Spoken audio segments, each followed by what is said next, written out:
Hello guys, welcome back to my channel. तो last video में हमने देखा था trading and profit and loss account का फॉर्मेट। इस वीडियो में हम चालू करते हैं बैलेंस शीट का फॉर्मेट कि जब आपको ये सारी फाइनेंशियल स्टेटमेंट जब आप बनाओगे तो उसमें आपको बैलेंस शीट कैसे प्रिपेयर करनी है। सबसे पहली बात लिखा हुआ है balance sheet.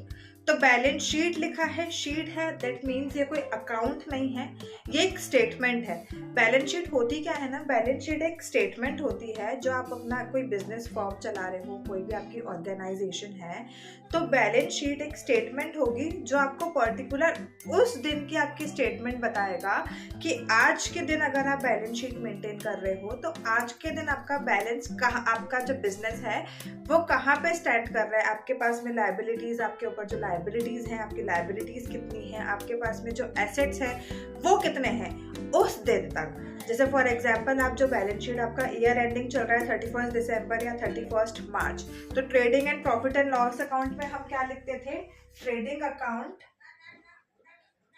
Trading P&L for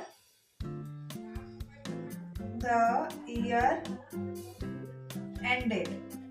मतलब पूरे साल के लिए अकाउंट बन रहा है, क्योंकि वो एक अकाउंट है, पूरे साल की जितनी हमारी ट्रांजैक्शन हुई हैं हम उसमें वो दिखा रहे हैं। बैलेंस शीट उस दिन का स्टेटमेंट होता है, उस पर्टिकुलर दिन का स्टेटमेंट होता है जिस दिन आपने उसको प्रिपेयर करा है। वो उस दिन की आपकी पोजीशन बताएगा कि आज आपका जो बिजनेस है, आज जो आपकी ऑर्गेनाइजेशन है वो कहाँ पे खड़ी है, उसके ऊपर लायबिलिटीज कितनी है, उसके पास में एसेट्स कितनी है। तो जब भी आप बैलेंस शीट बनाओगे आप लिखोगे balance sheet as at, let suppose 31 March को बना रहे हो तो आपने लिख दिया यहाँ पे 31 मार्च 2025। 6 चल रहा है तो लास्ट ईयर मतलब 25 को हम बना रहे हैं, ठीक है। अभी 26 का मार्च तो आना बाकी है, इसलिए मैंने लिख दिया 2025, ठीक है। अब स्टेटमेंट है तो ऑब्वियसली कोई डेबिट नहीं है, कोई क्रेडिट नहीं है, क्योंकि अकाउंट नहीं है। तो आपका होगा लायबिलिटीज अमाउंट, एसेट अमाउंट, ठीक है। अब सबसे पहले हम देखते हैं लायबिलिटीज साइड में। अब लायबिलिटीज क्या होती है, लायबिलिटीज कुछ नहीं है, लायबिलिटीज आपकी जिम्मेदारियां हैं, आपकी रिस्पॉन्सिबिलिटीज है और आपकी ऑब्लिगेशंस है कि ये आपके ऊपर कर्ज भी नहीं बोलेंगे, ये आपके ऊपर की जिम्मेदारियां हैं। ये उस दिन की आपकी एक बैलेंस है जो आपको जिम्मेदारी निभानी है, आपको ये पूरा करना है, ठीक है। तो सबसे पहले लायबिलिटी जो हमारी होती है वो होती है कैपिटल। कैपिटल इन्वेस्ट करना बिजनेस में बहुत ज़रूरी है। कैपिटल आपको हमेशा ही लगानी पड़ेगी, टाइम से बढ़ेगी घटेगी, पर कैपिटल आप हमेशा ही अपने बिजनेस में लगा के रखोगे। पैसा आपको बिजनेस में कुछ ना कुछ लगा ही रहता है, ठीक है। तो ये कैपिटल। उसके बाद में आप इसमें अगर आपने P&L अकाउंट बनाया, P&L अकाउंट में आपका या तो नेट प्रॉफिट निकलता है या फिर नेट लॉस निकलता है, ठीक है। तो अगर आपका प्रॉफिट है तो वो आपको कैपिटल में ऐड करना है, आप ऐड करोगे प्लस नेट प्रॉफिट। अगर आपका लॉस है, मान लो अगर आपका लॉस हुआ तो लॉस होगा तो कैपिटल में ना, प्रॉफिट हो रहा है तो हम उसको कैपिटल में बढ़ा रहे हैं, कैपिटल हमने इंक्रीज कर ली, बट मान लो अगर लॉस हो गया तो वो लॉस कम किस में से होगा, वो लॉस कम भी तो कैपिटल में से ही होगा ना। तो अगर लॉस आ रहा है तो हमको इसमें से नेट लॉस करना है माइनस, ठीक है। अब इसमें अगली चीज जो माइनस होती है, अगर पूरे साल में आपने कुछ ड्रॉइंग करी है, कुछ पैसा विड्रॉ करा है अपने पर्सनल यूज के लिए, अगर कुछ अमाउंट हम विड्रॉ करते हैं, कुछ भी चीज हम अपने बिजनेस से उठा रहे हैं अपने पर्सनल यूज के लिए, तो उसको हम बोलते हैं ड्रॉइंग्स। तो ड्रॉइंग्स अगर उठ गई तो वो भी जो है हमने कैपिटल इन्वेस्ट करी है, अल्टीमेटली हो तो उसी में से ही कम होगी। तो अगर कुछ आपकी ड्रॉइंग्स हैं तो वो ड्रॉइंग्स आप इसमें से करोगे माइनस, ठीक है। अब एक होता है interest on capital. Interest on capital अगर आपको मिल रहा है तो इंटरेस्ट ऑन कैपिटल आपका एक तरीके से इनकम होती है और दूसरा आप उसको अपने कैपिटल में इंक्रीज करते हो। तो अगर इंटरेस्ट ऑन कैपिटल आपको गिवन है क्वेश्चन में, तो इंटरेस्ट ऑन कैपिटल हम यहाँ पे बैलेंस शीट में करेंगे प्लस। सीखेंगे बाद में, एडजस्टमेंट होता है, मैं सिखा रही हूँ कि ये चीज़ें हमें आती है बेसिकली।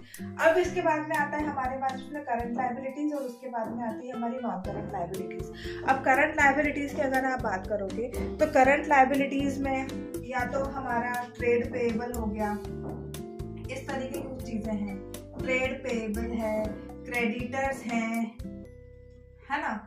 और मान लो आपका हो गया जितने भी आउटस्टैंडिंग एक्सपेंसेस अगर चल रहे हैं तो ये आपकी लायबिलिटी है। ऐसे कुछ कुछ एग्जांपल्स होते हैं। जितने भी करंट लायबिलिटीज हैं वो आप लिख दोगे बाद में।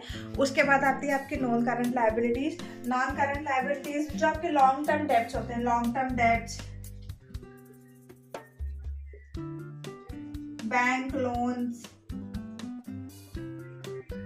डिबेंचर्स, ये सब आपके नॉन करंट लायबिलिटीज होती हैं, ये कुछ लंबे समय के लिए चलती हैं। करंट लायबिलिटीज में वो है जो आपकी करंट पोजीशन महीनों की या कुछ साल के अंदर की जो पोजीशन होती है, जो आप जल्दी खत्म हो जाएंगी या चालू हो जाएंगी, वो होती है current liabilities. But non current liabilities में जो लंबे समय के लिए, अगर कोई बैंक लोन लिया हुआ है तो वो कुछ सालों का होगा, डिबेंचर्स हैं तो वो कुछ सालों के होंगे, लॉन्ग टर्म डेब्ट्स लिखा हुआ है, लॉन्ग टर्म प्रोविजन है, तो वो तो दिखाई रहा है कि ये नॉन करंट में आते हैं। अब आ जाओ आप एसेट साइड की तरफ। सबसे पहले आपका अगर क्लोजिंग स्टॉक बच गया, ईयर एंड में आपका कुछ क्लोजिंग स्टॉक बचता है, तो stock is also an asset, तो क्लोजिंग स्टॉक आप लिखोगे। आपका जो क्लोजिंग स्टॉक आपके पास में बचा हुआ है, एक हमारा जाता है ट्रेडिंग एंड P&L में, हम स्टॉक लिखते हैं क्लोजिंग, उसके बाद हम यहाँ पे लिखते हैं बैलेंस शीट में। आपका क्लोजिंग स्टॉक है वो आपको बैलेंस शीट में भी लिखना है। उसके बाद आपका आता है करंट एसेट्स। करंट एसेट्स में क्या हो गया, करंट एसेट्स में आ गया आपका cash, bank, bills receivable, prepaid expenses, prepaid expenses हैं, डेटर्स, ये सब होते हैं आपके करंट एसेट्स। ये कुछ आपके करंट एसेट्स के एग्जांपल्स हैं। वही नॉन करंट एसेट्स में जितने आपके बड़े एसेट्स हैं, land, building, plant and machinery, ये कुछ एग्जांपल्स हैं आपके नॉन करंट एसेट्स के। क्वेश्चन देखेंगे तो हमें समझ में आते बनेगा। ये जस्ट एक फॉर्मेट है कि बैलेंस शीट आप इस तरीके से बनाओगे। अब जितना भी अमाउंट होता है ये आपका हमेशा लायबिलिटीज और एसेट हमेशा बराबर आएंगी। बैलेंस शीट का टोटल दोनों साइड का हमेशा सेम होता है। अगर सेम नहीं आ रहा है तो समझ लो कुछ ना कुछ क्वेश्चन में गड़बड़ हुई है, क्योंकि बैलेंस शीट हमेशा इक्वली होगी। जितनी आपकी लायबिलिटीज होती हैं उतनी ही आपकी एसेट्स होती हैं। आई होप आपको फॉर्मेट अच्छे से समझ में आया होगा। बहुत ध्यान से देखना, बहुत ईजी लगेगा, क्योंकि वही बात है, बुक में देखोगे तो बहुत बड़ा फॉर्मेट ऐसे अलग अलग करके लिख देते हैं, तो बच्चे कंफ्यूज होना शुरू हो जाते हैं कि इतनी सारी चीज़ें हम कैसे याद करें। बट सिंप्लीफाई करके बस आपको यही याद करना है कि यही आपको करना है। पता हमें होता है, हमें बाइफिकेट करना आना चाहिए कि ये करंट एसेट है, ये लायबिलिटी है। अगर इतना बाइफिकेशन हमें पता है तो बहुत ईजिली हम बैलेंस शीट बना लेते हैं। दोनों साइड का जो अमाउंट है वो टोटल आता है। ये होती है हमारी balance sheet complete. I hope आपको समझ में आया होगा। ऐसे ही और इम्पॉर्टेंट वीडियोस के लिए चैनल को सब्सक्राइब कर लो, फॉलो कर लो।